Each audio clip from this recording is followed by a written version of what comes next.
Video ಮಾಡ್ತಾ ಇದ್ದೀರಾ?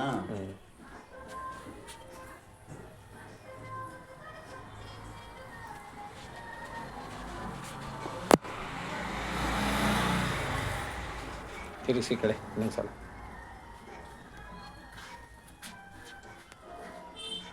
ಲಗ್ನ ಕುದುರಿಸಿದ್ದೆ ಹರೀಶ್ ಗುರೂಜಿಯವರು. ನಮ್ಮ ಮಗನ ಮದುವೆ ಆಗಬೇಕಾದ್ರೆ 3 ತಿಂಗಳ ಮುಂಚೆನೇ ಸಂಕಲ್ಪ ಮಾಡಿದರು. ಅವ್ರು ಹೇಳಿದಂತೆ ನಾವು ನಡೆದಿದ್ದಕ್ಕೆ ಮಗನಿಗೆ ಮದುವೆ ಕಾರ್ಯ ಸೆಟ್ಟಾಗಿದೆ. ನಾಳೆ 26, 27 ವಿವಾಹ ನಡೆಯುತ್ತಿದೆ. ಚೇತನ್, ಯಾಮಿನಿ.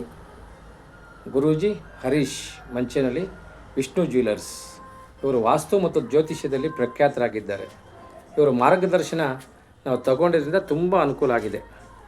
ಇದು ಸತ್ಯ ಸಂಗತಿಯಾಗಿದೆ. ಇದು ನಾನೇ ಖುದ್ದು ಇದನ್ನು ಎಲ್ಲ ತಿಳಿದಿದ್ರು ಕೂಡ ಅವ್ರನ್ನ ಹಿಡ್ಕೊಂಡು ನಾನು ಮುಂದುವರೆದ್ರಿಂದ ಇದು ತುಂಬ ಚೆನ್ನಾಗಿದೆ.